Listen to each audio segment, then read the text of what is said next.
देखिए, कल हमने जो केस आपको समझाए थे, पावर की प्रॉब्लम थी कि पावर को आप लिखते हो कितना वर्क हुआ, कितने टाइम में हुआ and in differential form this is written as dw by dt। Small amount of में अगर आपको स्मॉल अमाउंट ऑफ टाइम में बहुत शॉर्ट ड्यूरेशन में वर्क डन या पावर पता करनी है, you have to use this form. एक लॉन्ग ड्यूरेशन है कि कोई मशीन है, उसने आधे घंटे काम किया, उन्हें पूछा कितना इसका पावर ऑन द एवरेज रहा, आधे घंटे में उसने कुल कितना वर्क किया, कुल कितना टाइम लिया, इन दोनों के रेशियो से क्या बताता है power. More precisely, it should be written as average power. But if time interval goes on reducing, बहुत छोटा टाइम इंटरवल है, तो इस एवरेज पावर को ही क्या कहा जाता है, इस एवरेज पावर को ही कह देते हैं इंस्टेंटेनियस पावर, या जिसको हम डिफरेंशियल फॉर्म लिख देते हैं dw by dt। अब कल जो मैंने लास्ट 3 प्रॉब्लम्स आपको समझाई थी वो क्या थी कि किसी सरफेस पर किसी ब्लॉक को ड्रैग किया गया विद सम पर्टिकुलर वेलोसिटी, एक डेफिनेट फोर्स लगा करके किसी चीज को पुल करना है, लेकिन अगर फोर्स लगाते तो चीज एक्सेलरेटेड होती। हमने इस प्रॉब्लम को इस तरह से बताया था आपको कि कोई ऑब्जेक्ट है, सरफेस पर फ्रिक्शनल फोर्स एफ है। ऑब्वियसली अगर इसको चलाना चाहते हो आप तो फॉरवर्ड डायरेक्शन में एफ फोर्स लगाओगे, जितना फ्रिक्शनल फोर्स उतने ही आपने आगे की तरफ फोर्स लगाया एंड फाइनल कंक्लूजन क्या है कि object is moving constant, velocity constant. पूछा गया था पावर डिलीवर्ड कितनी है, power is equal to F.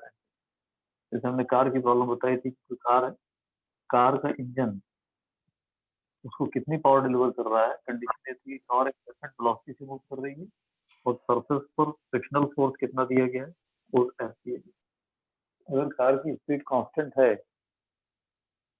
ठीक है, अगर कार एक डेफिनेट वेलोसिटी v से चल रही है और बैकवर्ड डायरेक्शन में फ्रिक्शनल फोर्स ऑपरेट कर रहा है, तो फ्रिक्शनल फोर्स है तो फॉरवर्ड डायरेक्शन में फोर्स कितना लगना चाहिए, एफ। अगर कार अपनी वेलोसिटी को कांस्टेंट रखती है तो इसका मतलब ये है कि forward force definitely frictional force के बराबर है, ठीक है। तो यहाँ कार का इंजन क्या पावर प्रोवाइड कर रहा है, दैट इज एफ इनटू। अब ये चीज मोमेंटली भी हो सकती है, बदल भी सकती है। उस पर्टिकुलर मोमेंट पर, उस टाइम इंस्टेंट पर ऐसा हो सकता है कि वेलोसिटी फिक्स है जब आप चेक कर रहे हो, ठीक है, या एक टाइम फ्रेम में हो सकता है। अगर टाइम ड्यूरेशन में है तो एवरेज पावर, किसी पर्टिकुलर मोमेंट पर है तो ये इंस्टेंटेनियस पावर, ठीक है। मेरे ख्याल से ये लास्ट क्वेश्चन था जब डिस्कस किया था। इसी प्रॉब्लम को हमने ऐसा भी बताया था कि मान लो हम किसी सरफेस पर किसी ब्लॉक को ड्रैग करते हैं, ऑब्जेक्ट का वेट है एम, ठीक है, नॉर्मल रिएक्शन आएगी आर, सरफेस पर फ्रिक्शनल फोर्स आएगा मेरा। हम चाहते हैं कि इस ऑब्जेक्ट को एक डेफिनेट वेलोसिटी v से फॉरवर्ड डायरेक्शन में ड्रैग किया जाए यूजिंग सम पर्टिकुलर फोर्स, ठीक है। इसको ड्रैग कर रहा है और वेलोसिटी कांस्टेंट है, इसका मतलब कि ये फोर्स इस फोर्स के बराबर है। इस केस में पावर डिलीवर्ड हमने कैसे निकाला था, एफ इंटू वी, और एफ डेफिनेटली किसके बराबर होगा, mu M G, mu M G into, ये हमें लास्ट बताया था। तो सर इन भी किया था सर। जो शुरू के 2 केसेस थे उसमें डिफरेंस क्या था? शुरू के 2 केसों में जब हमने फर्स्ट किया था कि आप किसी ब्लॉक को ड्रैग कर रहे हो, मतलब कोई थ्रेड लगा के किसी ब्लॉक को आप ड्रैग कर रहे हैं, और जो सेकंड केस था वो ये था कि कोई कार है, कार का इंजन उसको पावर डिलीवर कर रहा है, ठीक है। अब उसमें एक वेरिएशन ये पॉसिबल है कि मान लो हम कहते हैं कि किसी कार को आप चला रहे हो और आप चाहते हो कि कार एक्सेलरेटेड हो, acceleration is way, and at any particular instant velocity is V, velocity fix नहीं, कार को आप एक्सेलरेट कर रहे हो, एक्सेलरेशन इज, और हम क्या पूछ रहे हैं आपसे, क्वेश्चन इज आप पता करिए कि पावर डिलीवर्ड क्या है when velocity of car is v। जिस मोमेंट पर कार की वेलोसिटी v, उस मोमेंट पर पावर डिलीवर्ड क्या है, और हम आपको ये बता रहे हैं कि frictional force operating is F.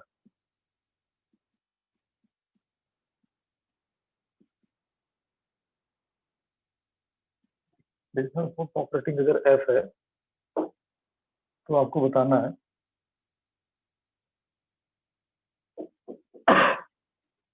कि इस केस में क्या होगा, और इस ऑब्जेक्ट का मास मान लीजिए एम। अगर हमने इसको एक्सेलरेट नहीं किया होता, फ्रिक्शनल फोर्स एफ होता, फॉरवर्ड फोर्स रिक्वायरमेंट क्या होती है, एफ, बट आप एक्सेलरेशन भी दे रहे हो, इसका मतलब F plus M is forward force, clear है बात। अगर आप उसको एक्सेलरेट कर रहे हो, एक्सेलरेशन तब हो सकता है जबकि अगर आप कार को एक्सेलरेट कर रहे हो, एक्सेलरेशन तब हो सकता है जबकि जितना फ्रिक्शन फोर्स वो दिया हमने plus M this must be the force operating in forward direction multiplied to velocity, ये क्या जाना चाहिए? सही है बात? फिर यही चीज इंक्लाइंड प्लेन पर एप्लीकेबल होगी, जो हमने इंक्लाइंड प्लेन की कल आपको प्रॉब्लम समझाई थी कि एक केस से आप किसी ऑब्जेक्ट को अपवर्ड डायरेक्शन में कांस्टेंट वेलोसिटी से चलाना चाहते हैं, ठीक है? कि हम कहें कोई व्हीकल है, कोई व्हीकल वेलोसिटी v से चली जा रही है और मान लो कि सरफेस पर कोई फ्रिक्शन नहीं है, सरफेस स्मूथ है। अगर ये स्मूथ सरफेस होती, इस कांस्टेंट वेलोसिटी से चलानी है, हमको पता है कि बैकवर्ड फोर्स कितना होता है एम जी। तो एम जी साइन थीटा जो फोर्स है इनटू वी, ये क्या हो जाता है? पावर। दूसरे केस में बताया था कि मान लो इस सरफेस पर कोएफिशिएंट ऑफ फ्रिक्शन म्यू दिया होता, तो आप इस फोर्स में कितना जोड़ देते? Mu R, this should have been the backward. अब पावर डिलीवर्ड क्या लिखते आप? अब लिखते M G sine theta plus nu M G cos theta into V, यही आता है। और इस Yes, केस में sir. भी मान लो, इस केस में भी बता देते कि नहीं, हमको अपवर्ड डायरेक्शन में एक्सेलरेशन ए भी चाहिए, तो क्या करते? इतना फोर्स तो लग ही रहा था, M G sine theta plus nu M G cos theta, ये तो लग ही रहा था, प्लस कितना आ जाता? अगर आपको एक्सेलरेशन भी चाहिए तो प्लस में आ जाता है इनटू वी, ये किसके बराबर आएगा? इस तरह से पावर डिलीवर्ड बदलती जाएगी, ठीक है? अब इसी बात को हम किससे रिलेट करें? किसी पंप से, किसी मशीन से रिलेट करते हैं इसी चीज को। देखिए,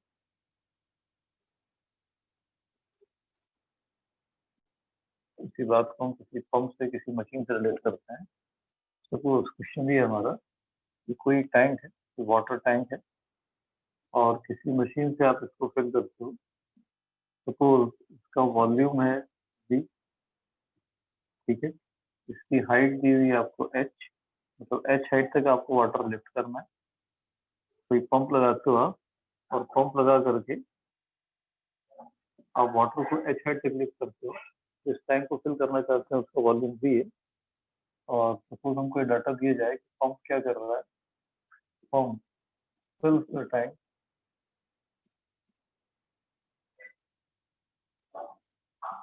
completely or fills the tank in time duration t। T time इसको कम्प्लीटली भर देता है। बताइए एवरेज पावर ऑफ पंप क्या है?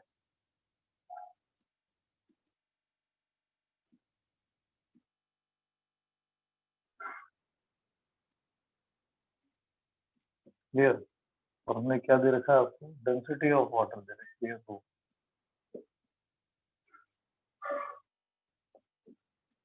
डेंसिटी ऑफ वाटर,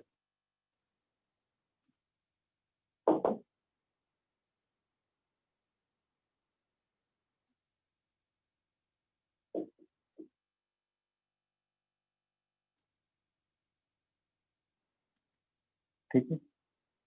आपको क्या देखना है कि कितना वर्क हुआ। आप जो वाटर को नीचे से लेकर के ऊपर जा रहे हो, कितने ग्राम, मान लो हम बताते हैं कि आप m ग्राम की चीज को h हाइट लिफ्ट करते हो, कितना वर्क करना पड़ेगा?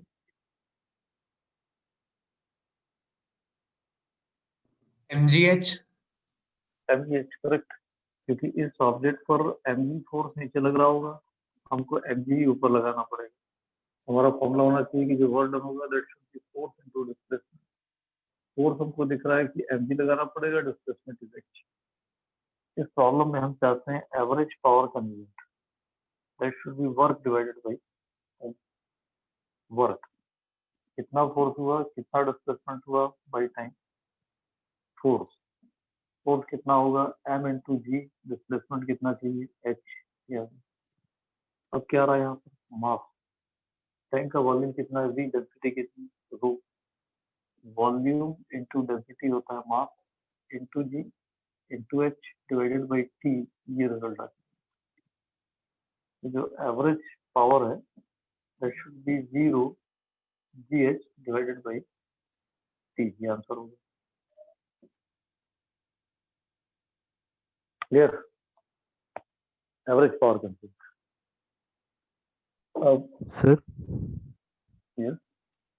सर जो डिस्प्लेसमेंट होना चाहिए सर वो तो सर ऐसे राइट ट्रायंगल बन रहा है तो सर हाइपोटेन्यूज रहना चाहिए ना.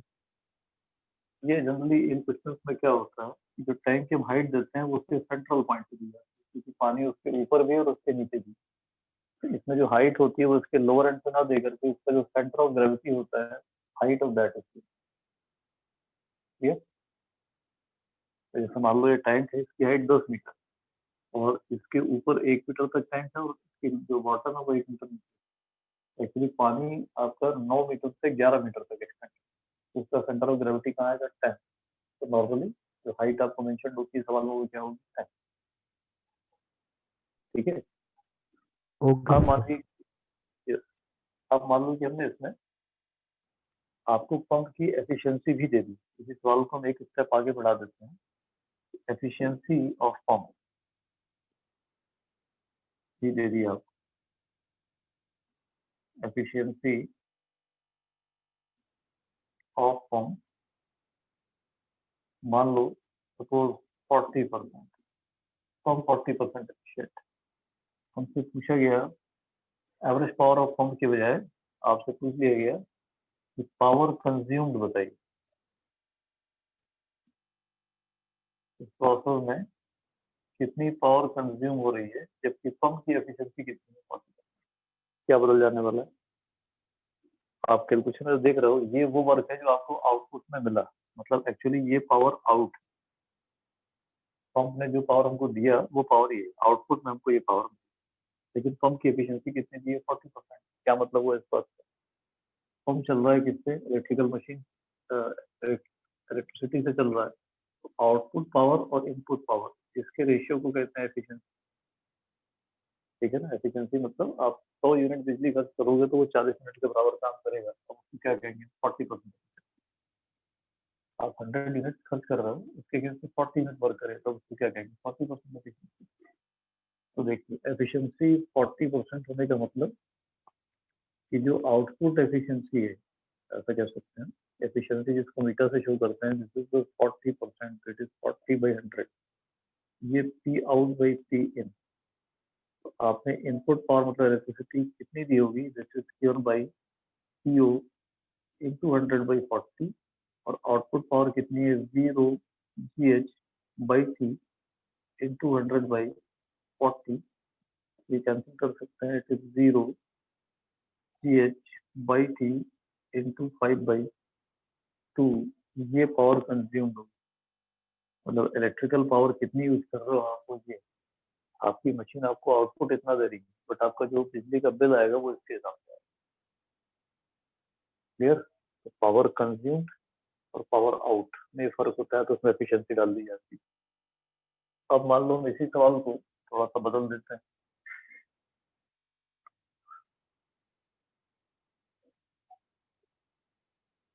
इसी सवाल को थोड़ा सा चेंज करते हैं.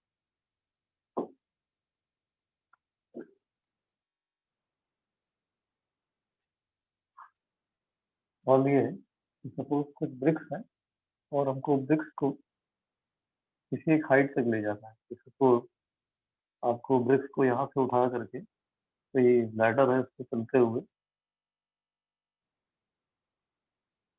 हमको किसी हाइट तक, सपोज यहाँ पर ब्रिक्स शिफ्ट करनी है. यहाँ ब्रिक्स रखी हुई हैं.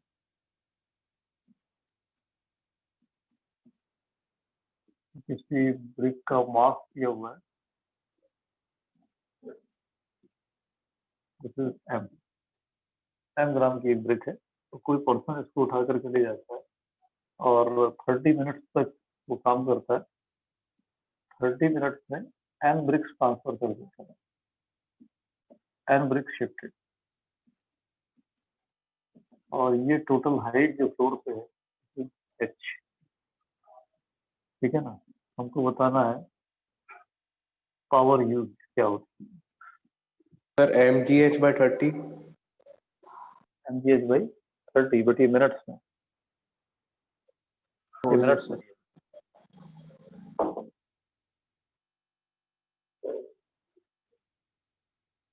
क्या करोगे आप कि कितना वर्क हो रहा है डिवाइडेड बाई क्या टाइम लगा, this will be average power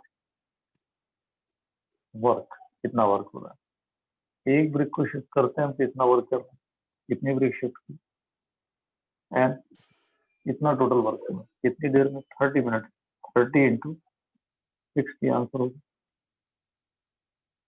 sir but ये वर्क एमडीएच कैसे है? मतलब इसमें एक स्टेप दूसरा स्टेप, मतलब हाइट एक एक करके बढ़ रही है। तो आपको क्या होगा, इस इन सवालों में अगर आपको फ्रिक्शन नहीं दिया हुआ है तो आपको सिर्फ वर्टिकल पार्ट में जाने में क्या वर्क होती है, इसमें कहीं फ्रिक्शन की बात ही नहीं किया। तो ऑब्वियसली यार calculating the work done against gravity, जो डाटा सवाल में दिया है तो आपको ये इंडिकेट करना है कि calculate the work done against gravitation. उसमें हॉरिजॉन्टल पार्ट चलने में क्या और कोई कहीं काउंट नहीं है। ये इंक्लाइन सरफेस होती तो भी एमजीएच की आती, ठीक है ना। स्क्वायर है तो भी आंसर कितना आएगा एमजीएच। मैं आपको कंफ्यूज करने के लिए हर स्टेप की हाइट और ब्रेड्थ दे सकता हूँ, बट उसमें ब्रेड्थ कहीं काउंट नहीं होगी बिकॉज न्यू इज नॉट, ठीक है ना। सर करना पड़ेगा। सर ये क्वेश्चन में क्या लिखा, power MED power use, used, yes sir. Power use जो जैसे पिछला क्वेश्चन था थोड़ा सा वर्डिंग से मीनिंग बदल जाता है। Power consume, power use, power input, समझना पड़ेगा वहाँ क्या मतलब है। जैसे पिछला क्वेश्चन हमने बताया था, हमने पंप की एफिशिएंसी दिया था। तो कोई पंप अगर आप लगा रहे हो तो पंप जो होगा, इसको आप इलेक्ट्रिक एनर्जी दे रहे हो और उस इलेक्ट्रिक एनर्जी को यूज करते हुए आउटपुट पावर दे रहा है, और यहाँ पर आपने पावर इन दिया हुआ है, ठीक है ना। अगर हम कहते हैं ये पंप 40% एफिशिएंट है, इसका मतलब आउटपुट और इनपुट पावर का रेशियो 40%। इसका हमने इस्तेमाल किया था पिछले क्वेश्चन, ठीक है ना।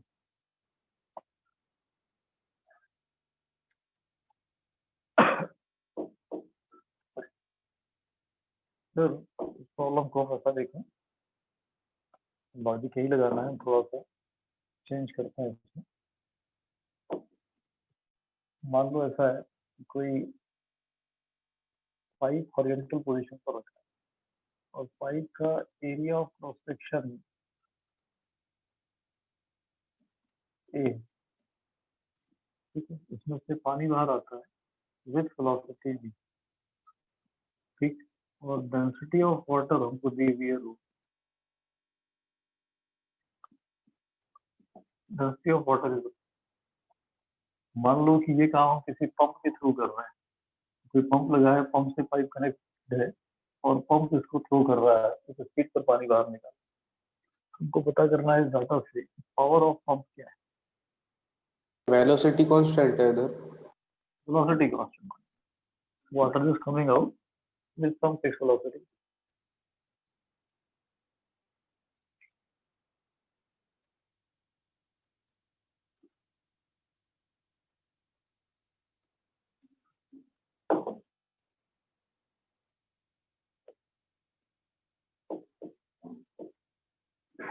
तो पावर ऑफ पंप क्या होगी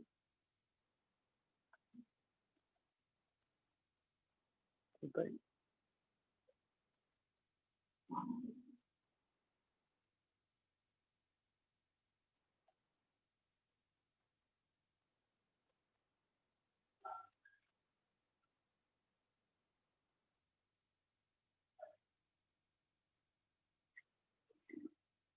क्या करना पड़ेगा,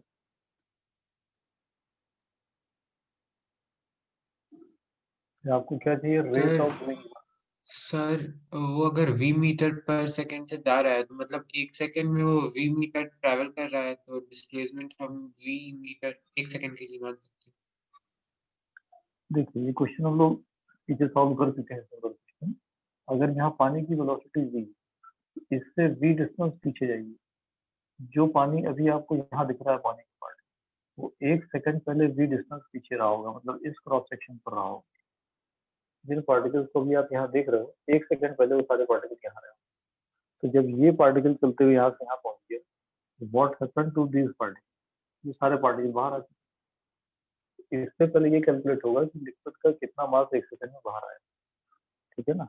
आप पहले कैलकुलेट करोगे volume of water coming out per second, 1 second में पानी का कितना वॉल्यूम बाहर आया, वही वॉल्यूम बाहर आया जिसके अंदर ये बन रहा है एक सिलेंडर, इसका एरिया है A, वॉल्यूम है ऊपर, जो हाइट है वो कितनी है। इसको अगर हम कन्वर्ट करना चाहते हैं mass of water coming out per second में, ये A into V into rho, कितना पानी का मास बाहर आ रहा है। ठीक, अब बता सकते हैं आगे क्या करना पड़ेगा।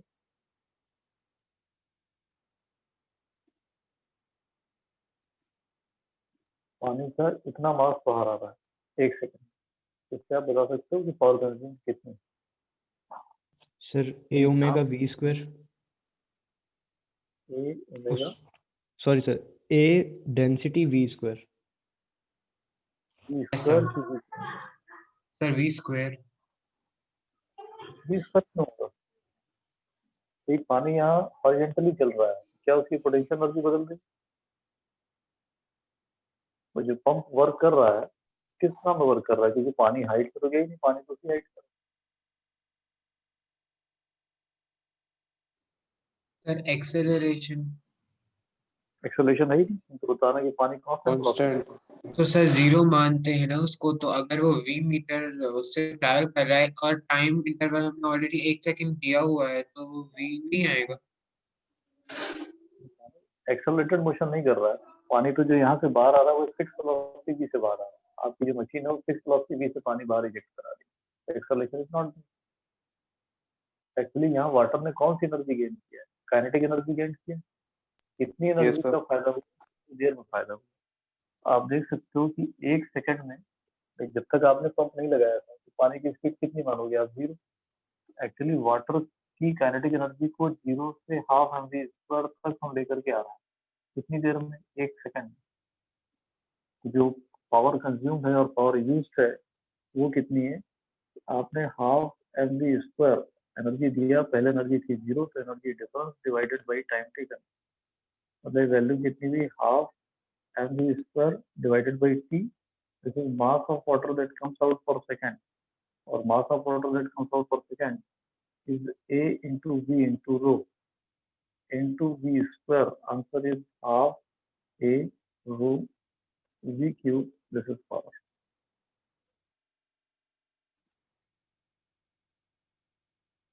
देख लो सही, it is half A rho V cube. Correct है। अब हम इसी सवाल में एक वेरिएशन दे देते हैं। इसी सवाल में हमने एक चेंज दे दी है। मान लो कि कोई पाइप ऐसा रखा होगा,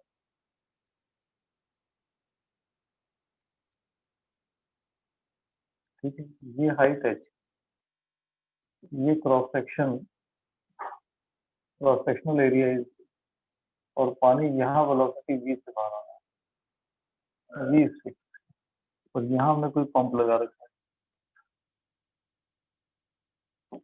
पंप ये कर रहा है कि वेलोसिटी v से पानी ऊपर फेंक रहा है, h है, ठीक है। तो ये हाइट h है और हमने डेंसिटी ऑफ वाटर दे रखी है आपको रो।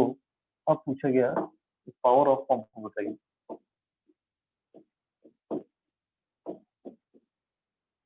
तो सिर्फ डाटा क्या दिया है, density of water.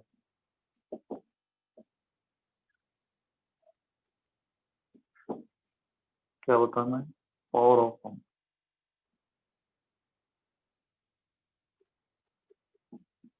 Power of pump बताइए क्या कहेंगे।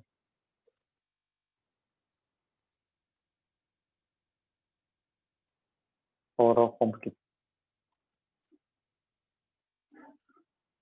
इसने क्या किया है कि पहले पानी को इतनी हाइट तक उठाया, ठीक है ना। मान लो कि m ग्राम पानी को उठाया होता तो mgh और फिर पानी v वेलोसिटी से निकला, मतलब हमने half M V square energy दी, आपने पहले पोटेंशियल एनर्जी दी प्लस काइनेटिक एनर्जी दी, इतना एनर्जी इम्पॉर्टेंट थी। मान लो टाइम t, तो आप कहते हैं कि ये पावर कंज्यूम हो, ठीक है।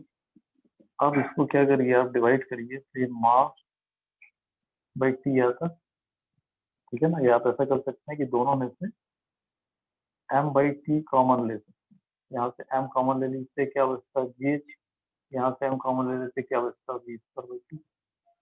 बट अभी पिछली प्रॉब्लम में देख चुके हो आप कि जो वॉल्यूम पर सेकंड आउट होता है उसके लिए हमने फॉर्मूला निकाल के दिखाया आपको ए वी रो, और जो मास पर सेकंड बाहर आता है उसके लिए फॉर्मूला क्या था, sorry, volume coming out per second was A into V and mass coming out per second was A V. Mass coming out per second की वैल्यू हटा के कितनी लिखी जाती है, A V rho into G H plus G square by 2, ये होती power consume. सही है, ठीक है ना। अब ये डिफरेंट वेरिएशन हुए जो पावर पे आपसे पूछे जाते हैं। अब अगली चीज आती है एनर्जी। एनर्जी किसको कहते हो? एनर्जी का मतलब होता है capability to do work. Sir yes, sir जो अपन ने पिछले क्वेश्चन में हाफ एम वी स्क्वायर लिया है वो सर हॉरिजॉन्टल डिस्टेंस कवर करने के लिए।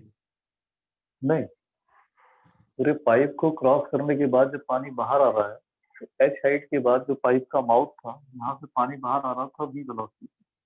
तो पानी जब तक हॉरिजॉन्टल डिस्टेंस पर रहा तो उसकी पोटेंशियल एनर्जी में कोई चेंज नहीं, लेकिन पानी को आपने एच हाइट लिफ्ट किया तो एच हाइट लिफ्ट करने के लिए एनर्जी कितनी चाहिए, एमजीएच। और यहाँ जाकर के पानी स्टेबल नहीं है, पानी वी वेलोसिटी से बाहर आ रहा है, क्योंकि बिना पंप के पानी स्पीड हो ही नहीं सकती। तो यहाँ पर आप पानी को एनर्जी कितनी दे रहे हो, हाफ एम जी स्क्वायर, तो पानी इतनी एनर्जी लेके बाहर आ रहा है। तो पहले एच हाइट पर गया मतलब उसके पास एमजीएच एनर्जी, फिर वो वी वेलोसिटी से निकला मतलब उसके पास half M G square energy. तो एनर्जी का सम इतना है, और मान लो ये काम 30 सेकंड में हुआ होता है तो कितना वर्क हुआ, कितनी देर में हुआ, वो रेशियो क्या बता देता पावर। तो मास पर यूनिट टाइम को क्या कह देते हैं आप, ये वैल्यू ए इंटू बी इंटू, क्लियर।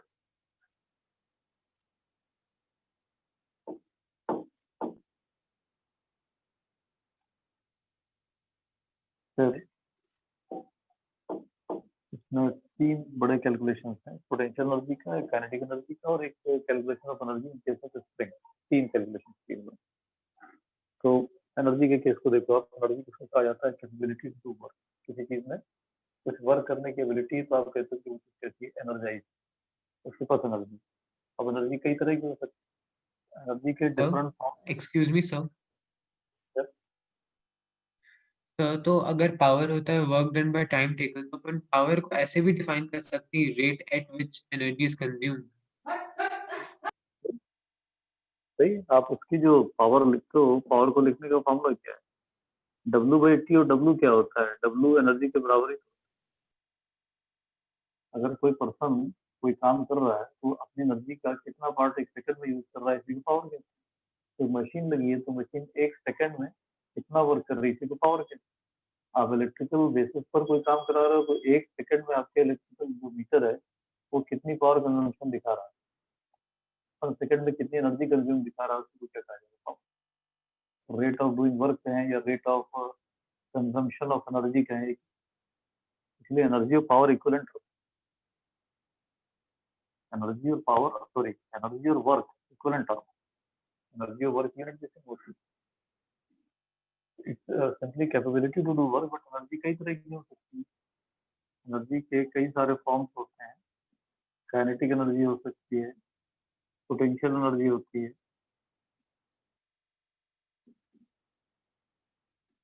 ठीक है ना। इसके अलावा हीट एनर्जी होती है, केमिकल एनर्जी होती है,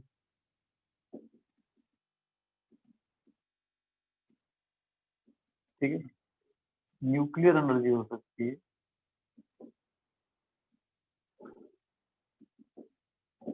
heat energy, chemical energy, nuclear energy. Energy के कई सारे फॉर्म्स होते हैं, बट यहाँ फिलहाल आप कंसर्न है इन दो चीजों, काइनेटिक एंड पोटेंशियल, ठीक है। तो काइनेटिक एनर्जी किसको कहते हैं,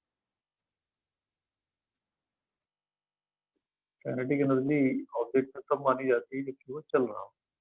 इसका मतलब energy process by object by virtue of its motion, energy process by virtue of motion. किसी ऑब्जेक्ट में अपनी मोशन की वजह से जो एनर्जी प्रोसेस है उसी को क्या कहते हो आप, काइनेटिक एनर्जी। अब इसको कैलकुलेट करने के दो तरीके हैं। या तो हम ये पता करें कि कोई ऑब्जेक्ट जीरो वेलोसिटी पर था, जीरो से वी तक आया, ऐसा करने में क्या वर्क करना पड़ा, ये भी काइनेटिक एनर्जी। या इसका उल्टा कहेंगे कोई चीज वेलोसिटी वी पर थी और हम चाहते हैं कि उसको रोक के उसकी स्पीड जीरो करें। इन दोनों ही केसेस में जो आप वर्क करोगे इसी को काइनेटिक एनर्जी कहा जाएगा। कोई चीज जीरो स्पीड पर थी, उसमें हम कितना वर्क करें कि उसकी स्पीड बढ़ के कितनी हो जाए वी। या चीज वेलोसिटी वी पर थी और उसको आप फोर्स लगाते लगाते आपने रोक दिया, कोई चीज चल रही है उसको रोकने के लिए भी आपको उतनी एनर्जी खर्च करनी पड़ेगी जितनी उस ऑब्जेक्ट के अंदर एनर्जी। तो दो में से कोई भी कैलकुलेशन करोगे आप आंसर सेम आएगा। ठीक है, तो हम काइनेटिक एनर्जी का ट्रीटमेंट ऐसे निकालते हैं।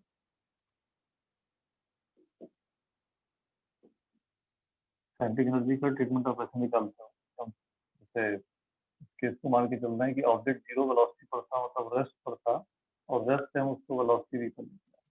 कितना वर्क करना पड़ेगा, इसको क्या कहते हैं, ऑब्जेक्ट की काइनेटिक। कैसे निकालोगे? मान लो कि जीरो से वी तक लाने की प्रोसेस में अगर एक्सेलरेशन कांस्टेंट रहा होता, इफ इट इज कांस्टेंट, और मास ऑफ ऑब्जेक्ट एम, तो एम इंटू ए से जो एफ आएगा, एफ भी कैसा हो जाएगा, constant. If this is the case, अगर फोर्स कांस्टेंट है और वेलोसिटी जीरो से वी तक बढ़ा रहा है, तो फोर्स इंटू डिस्प्लेसमेंट क्या बता देगा, वर्क। तो जितना ऑब्जेक्ट पे आप वर्क करोगे वही उसकी काइनेटिक एनर्जी होगी। तो फोर्स हो गया और डिस्प्लेसमेंट चाहिए, इसको हम जीरो से वेलोसिटी वी तक लेके आ रहे हैं।